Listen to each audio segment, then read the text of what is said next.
할렐루야. 오늘도 잊지 않고 주님 전에 나와서 찬양하고 예배하는 여러분과 여러분의 가정에 하나님의 놀라운 축복이 함께하기를 주님의 이름으로 축원드립니다. 인사하겠습니다. 잘 오셨습니다. 많이 받으세요. 새해 복 많이 받으세요. 오늘 새해 복 많이 받으세요 하고 먼저 인사했습니까? 부정태 하려고 남겨두고 있습니까? 즐거운 인사로 아버지 하나님께 영광 돌리시기 바랍니다. 제가 연초마다 항상 하는 이야기가 있습니다. 여러분이 세운 계획과 여러분이 세운 결단들을 하지 못할 수도 있으니 꼭 바로 해라 라고 이야기를 합니다. 그와 더불어 비슷한 이야기를 한 적이 있죠. 임마누엘 칸트라는 사람이 있습니다. 임마누엘 칸트는 철학자입니다. 우리가 너무너무나 잘 알고 있는 사람입니다. 항상 무슨 일을 결정하고 생각하는데 최선을 다해서 분석하고 그리고 생각하고 냉철하게 판단하는 사람이 바로 임마누엘 칸트라는 사람입니다. 이 사람에게는 평상시 사이좋게 지내고 있었던 여인이 한 명 있었는데 참다 못해서 이 여인이 칸트에게 이야기를 합니다. 결혼합시다. 그 당시만 그 사회 분위기만 하더라도 남자가 먼저 초혼을 했어야 되는데 여자가 먼저 칸트에게 기다리면 절대 못할 것 같다 라는 생각에 칸트에게 결혼합시다 라고 이야기를 합니다. 그런데 칸트가 그 이야기를 듣고 생각해 보겠습니다 라고 이야기를 하죠. 그리고 바로 도서관에 가서 결혼에 관한 책들을 찾아봅니다. 결혼에 대해서 찬성하는 의견과 반대하는 의견들을 모아서 연구하고 결혼을 해도 좋을지 안 해도 좋을지 분석하기 시작합니다. 시간이 지나서 이제 결론을 내리고 칸트가 그 여인의 집에 찾아가서 그의 아버지에게 이야기를 합니다. 당신의 따님과 결혼하기로 결정했습니다. 그러니까 그 장인어른이 이야기하는 겁니다. 여보게, 너무 늦었네. 내 딸은 벌써 결혼해서 두 아이의 어머니가 되었다네 라고 이야기하더라는 겁니다. 늦을 수 있다라는 이야기를 하고 있는 겁니다. 여러분의 결단이 늦으면 다시는 되돌릴 수 없다라는 이야기를 하고 있는 겁니다. 새해에 우리가 많은 결심을 할 겁니다. 사실 우리에게는 새해가 내년도 있고 내후년도 있을 수 있겠죠.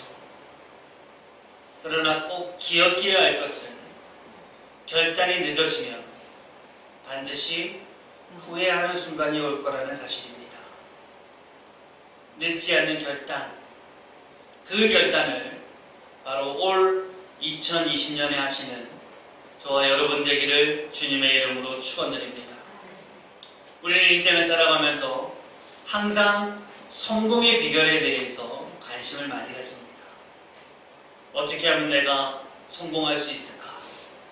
어떻게 하면 성공된 인생을 살 수 있을까?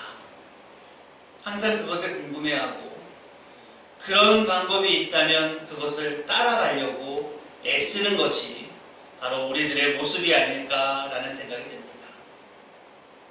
아주 유명한 화가였던 렘브란트라는 사람이 있었습니다. 이 사람에게 미술학도가 와서 물어봅니다. 선생님, 어떻게 해야 선생님처럼 위대한 그림을 그릴 수 있습니까? 라고 질문을 하죠. 그러자 렘브란트가 주저없이 이야기를 합니다. 지금 당장 붓을 잡고 그림을 그리기 시작하십시오. 새해가 밝았습니다. 성공의 비결은 그겁니다. 바로 지금 결단해서 시작하는 것. 바로 지금 내가 붓을 들고 그림을 그려야 위대한 그림을 그릴 수 있다는 겁니다. 미루면 시간만 지나갑니다. 미루고 미루면 우리의 손해라는 사실을 한 번 더 꼭 기억하시기 바랍니다. 내가 기도하는 모습을 하나님 앞에 보여주고 싶었는데 지금까지는 바빠서 못했지만 지금부터라도 기도하는 장로, 기도하는 권사, 기도하는 집사님으로 올바로 세워지기를 원합니다. 하고 기도하시기 바랍니다. 하나님의 영광스러운 임재를 맛보기 원하시는 분이 있습니까? 지금부터 겸손히 하나님 앞에 예배드리시기 바랍니다. 꿈을 꾸고 소망을 가지고 기대하는 마음으로 이 세상을 살아가길 원했는데 바쁜 세상사에 살다 보니까 꿈은커녕 소망은커녕 하루하루 살아가기에 급급해서 꿈도 못 꿔본 사람들이 있습니까? 이 시간 복음을 가슴에 끌어안고 다시금 꿈을 꾸시는 여러분 되시기 바랍니다. 성공의 비결은 그겁니다. 지금 바로 시작하는 것, 미루지 않는 것, 바로 지금부터 결단하는 것, 이것이 성공의 비결입니다. 2019년은 어땠습니까? 성공하셨습니까? 혹시나 성공하지 못했다고 할지라도 다시 한번 선포하시기 바랍니다. 왜? 우리가 실망하지 않을 이유가 분명히 있죠. 첫 번째는 뭐라고 했습니까? 2020년이 우리에게 있기 때문입니다. 두 번째는 뭐라고 그랬죠? 성령님이 우리와 함께 하시기 때문에. 세 번째는 옆 사람들, 동역자가 나와 함께 하기 때문에 우리는 결코 실망할 필요가 없습니다. 늦지 않도록 결단하시는 저와 여러분 되시기 바랍니다. 그래서 오늘은 내 소원을 만족시키리라 라는 제목을 가지고 같이 은혜를 나누고자 합니다. 5절 말씀을 한번 읽어볼까요? 5절 말씀 시작. 좋은 것으로 내 소원을 만족하게 하사 내 청춘을 독수리같이 새롭게 하시는도다. 저는 오늘 단대히 선포하기를 원합니다. 2020년은 하나님께서 여러분들에게 좋은 것으로 여러분의 소원을 만족시켜주는 해가 되기를 주님의 이름으로 축원합니다. 아멘은 더 크게 해야 됩니다. 아멘을 크게 하면 크게 할수록 아시죠? 다시 한번 선포합니다. 2020년 좋은 것으로 우리의 소원을 만족하는 해가 될지어다. 아멘. 그렇다면 우리의 소원을 만족하게 하니 우리의 소원이 만족해 되는 한 해가 되려면 우리의 소원을 만족해 되는 한 해가 되려면 어떻게 해야 되는지 한번 살펴보도록 하겠습니다. 첫 번째는 본문 1절 말씀입니다. 1절 말씀 같이 한번 읽어볼까요? 시작. 내 영혼아 여호와를 송축하라. 내 속에 있는 것들아 다 그의 거룩한 이름을 송축하라. 내 소원을 만족해 하기 위한 첫 번째는 여호와를 송축하라입니다. 송축하라는 말이 무슨 말입니까? 송축하라는 말은 찬양하라라는 이야기입니다. 송축하라라는 이야기는 노래하라라는 이야기입니다. 송축하라라는 이야기는 감사해라라는 그런 이야기인 겁니다. 그렇다면 어떻게 하나님을 찬양해야 됩니까? 어떤 하나님을? 2019년 한 해 동안 우리를 지켜주신 하나님, 그 하나님과 지금까지 나를 지켜주신 하나님을 위해서 우리가 찬양을 해야 된다는 소리죠. 믿으십니까? 안 믿는 것 같으니까 박수로 한번 하나님을 찬양하도록 하겠습니다. 자, 2019년 우리를 지켜주신 하나님을 찬양합니다.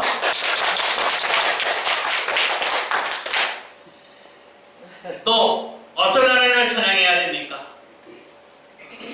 2019년 제가 몸 관리를 잘해서, 2019년 내가 운전을 엄청나게 잘해서 이렇게 건강하게, 이렇게 무사하게 한 해를 잘 마무리하고 2020년 신년 감사 예배를 드리게 해주신 것 같지만, 하나님께서 여러분도 모르게 졸지도 아니하시고 주무시지도 아니하시고 우리를 눈동자처럼 지켜주셨다라는 사실을 꼭 기억하시기 바랍니다. 그런 하나님을 우리가 감사와 찬양을 해야 됩니다. 두 번째, 본문 2절 말씀을 한번 같이 읽어보도록 하겠습니다. 2절 말씀 시작. 내 영혼아 여호와를 송축하며 그의 모든 은택을 잊지 말지어다. 송축하고 그의 모든 은택을 잊지 말아라 라고 이야기를 하고 있습니다.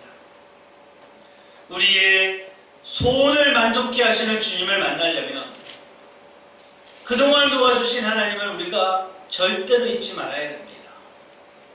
하나님의 사랑을 기억해야 합니다. 그리고 이렇게 고백을 해야 되죠. 2019년 하나님의 은혜로 우리가 살았습니다. 우리 가정이 2019년이 산 것이 다 하나님의 은혜입니다 라고 고백해야 된다라는 이야기입니다. 신년 감사 예배를 드리는 우리들을 향해서 시편 기자가 이야기하는 내용이 바로 이겁니다. 여호와를 송축하고 그의 모든 은택을, 은혜를 잊지 말아라. 이 시편 기자의 말을 꼭 기억하시기 바랍니다. 아프리카에 사는 뱀잡이수리, 제가 이야기한 적이 있죠. 뱀잡이수리라는 새에 대해서 이야기를 한 적이 있습니다. 뱀잡이수리는 독수리의 일종입니다. 주로 공중을 날아다니면서 두더지나 뱀 같은 것을 발견하면 쏨살같이 탁 채서 그것을 잡아먹습니다. 또한 그것을 지키면서 잡아먹습니다. 평상시에는 민첩하게 너무 빠르게, 물론 독수리니까 잘 날아다닌다는 거죠. 문제는 땅에 내려와 먹이를 먹고 있는데 맹수들의 습격을 받습니다. 그러면 이 뱀잡이 수리가 땅에 내려와 음식을 먹고 있다가 맹수들이 습격을 하면 혼신의 힘을 당해서 도망을 가는데, 날라서 도망하지 않고 뛰어서, 두 발로 막 뛰어서 도망간다는 겁니다. 너무 당황한 나머지 자기가 날 수 있다는 사실을 잊어버린 거죠. 그러다가 날짐승이 뛰어봐야 얼마나 뛰겠습니까? 금방 맹수에게 잡혀 먹히고 맙니다. 하나님께서 날 수 있는 날개를 주셨는데 순간 당황해서 날지 않고 뛰어다니더라 라는 겁니다. 잊어버렸어. 여러분은 이 멍청한 독수리, 뱀잡이 수리와 같지 않습니까? 금방 하나님이 주신 은혜를 잊어버리고 세상 일에 몰두하고 살고 있진 않습니까? 잊지만 않으면 하나님께서 복에 복을 더하여 주실 텐데, 내가 날 수 있다는 사실을 잃어버리고 세상의 맹수에게 잡혀먹고 있지 않는지 한번 여러분의 신앙생활을 점검해 보시기 바랍니다. 다른 것에 대해서는 건망증이 심하다고 할지라도 전화기를 냉동실에 넣어둔다든가, 다래미를 다리고 있다가 여보세요 한다든가, 그런 거 다 잃어버린다고 할지라도 우리가 절대 잃어버리지 말아야 할 것은 바로 하나님께서 내게 주신 은혜, 사랑이라는 사실을 여러분이 꼭 기억하시기 바랍니다. 그 하나님께서 2020년을 시작하는 우리들에게 내 소원을 만족해 하시리라 라고 이야기하십니다. 그것도 어떻게 하신다고요? 어떻게? 5절 말씀을 한번 볼까요? 5절 말씀 시작. 좋은 것으로. 어떻게? 좋은 것으로. 좋은 것으로. 최상급의 비유가 쓰여진 단어입니다. 좋은 것으로. 그냥 좋은 것이 아니라 가장 좋은 것으로 여러분의 소원을 만족해 해주신다라는 이야기입니다. 소원이라는 것은 무엇입니까?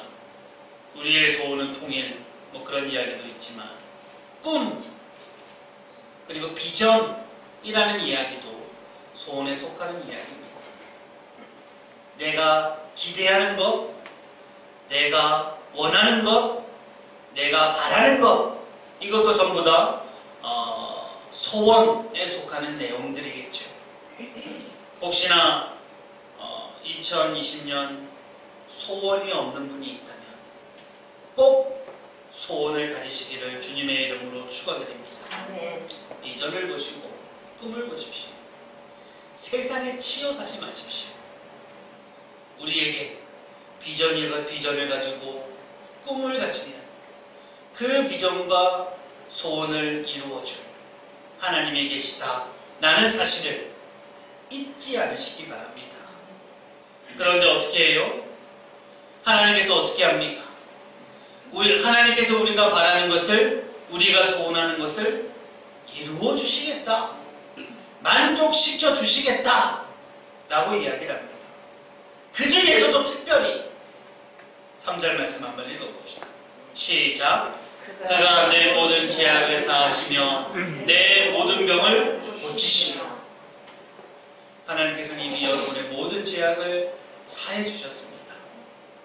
또한 사해 주실 겁니다. 아멘. 이후에 여러분이 지을 죄악까지도 다 사해 줄 준비가 되어 있더라라는 이야기죠. 아멘.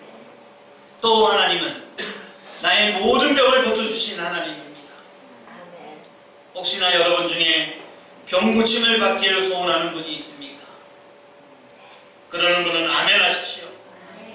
그가 모든 병을 고치시며, 하나님께서 하나님의 말씀이 떨어질 때 그 말씀을 내 것으로 받는 사람에게, 아멘 하는 사람에게 하나님께서는 역사하십니다. 아멘. 하나님의 말씀이 여러분에게 떨어질 때 그 말씀을 아멘으로 받지 않으면 그 말씀이 여러분의 삶에 역사하지 않는다라는 이야기입니다.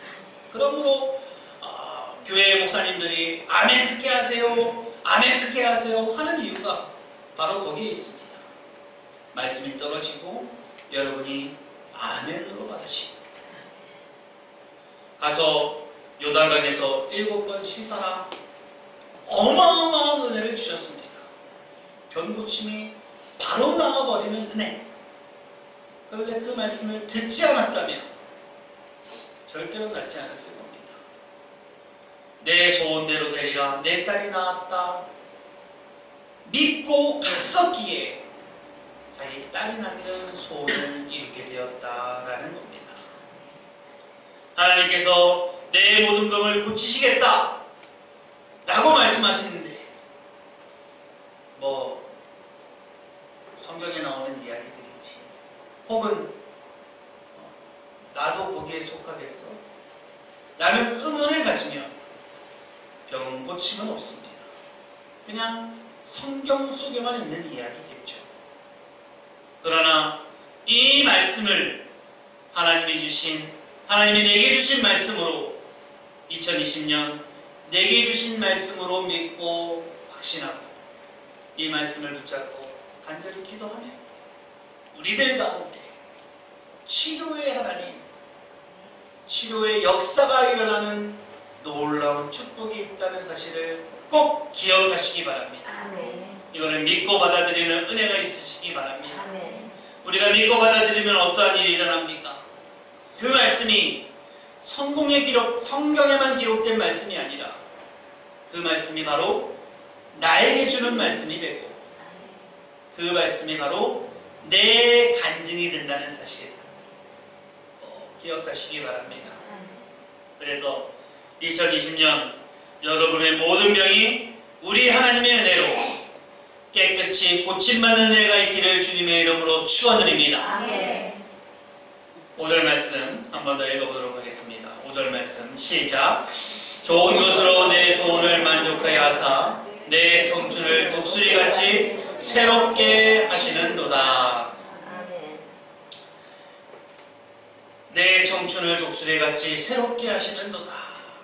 여기서 청춘이라는 이야기는 우리의 일생이라는 이야기와 비슷한 이야기입니다. 그렇다면 우리의 일생을, 우리의 인생을 독수리같이 새롭게 하신다라는 약속을 우리에게 해주시는 거죠. 독수리같이 새롭게 하신다는 의미는 뭡니까? 생기 있게, 생동감 있게 여러분의 인생을 주관하신다라는 이야기와 똑같은 이야기입니다. 축복합니다. 아버지 하나님께서 생명으로 아담에게 생기를 불어넣으셨던 것처럼 2020년 하나님께서 여러분에게 생기를 불어넣어 주심으로 말미암아 생기 있게 생동감 있는 독수리같이 새롭게 회복되는 2020년 되기를 주님의 이름으로 축원드립니다. 아멘. 마무리하도록 하겠습니다. 사랑하는 성도 여러분, 2020년 하나님께서 여러분의 소원을 가장 좋은 것으로 만족하게 해주실 겁니다. 아멘. 그러니 여러분은 소원을 품어야 됩니다. 기원을 가져야 합니다. 소망을 가져야 합니다. 1년 기도 제목을 여러분에게 받았죠. 선구영신님. 여러분의 기도 제목 제가 하나도 놓치지 않고 1년 동안 열심히 기도하도록 하겠습니다. 그런데 기도 제목을 받으면 몇몇 분은 와 엄청나게 큰 비전을 가지고 있더라고요. 물이 바다 덮음같이 주의 영광이 온 세상에 덮는 게 내 소원입니다. 대단합니다. 그렇게 쓰신 분에게 박수 한번. 그런데 제가 원하는 소원은요, 엄청나게 큰 비전의 소원이 아닙니다. 여러분의 일상에 있는 소원들, 여러분의 일상에 일어날 수 있는 그러한 것들, 아주 조그만 소망들. 제가 다음 주에 기도원을 갈 겁니다. 올해도 한 달에 한 번씩 잊지 않고 기도원을 3박 4일, 2박 3일 이렇게 다녀올 건데 여러분에게 항상 기도 제목을 달라고 합니다. 그러면 큰 기도 제목 말고 조그만 기도 제목, 올 한 해는 꼭 결혼하게 해주세요 라던가, 좋은 집으로 이사하게 해주세요 라던가, 집이 팔렸으면 좋겠습니다 라던가, 그런 기도 제목들, 실제적으로 우리에게 일어나는 크고 작은 소망들, 그러한 소망들로 아버지 하나님 앞에 기도 제목을 올리시기 바랍니다. 아멘. 내가 이러한 소망들로, 아니면 부자 되게 해주세요, 물질의 축복받게 해주세요 라는 것 또한 하나님께서 즐겨받는 기도 제목입니다. 이러한 기도 제목을 아버지 하나님 앞에 올려줄 때 하나님께서는 가장 좋은 것으로 우리의 소원을 만족하게 해주시는 하나님이심을 꼭 기억하시고 2020년 승리하는 2020년 되기를 주님의 이름으로 축원드립니다. 아멘. 기도하겠습니다.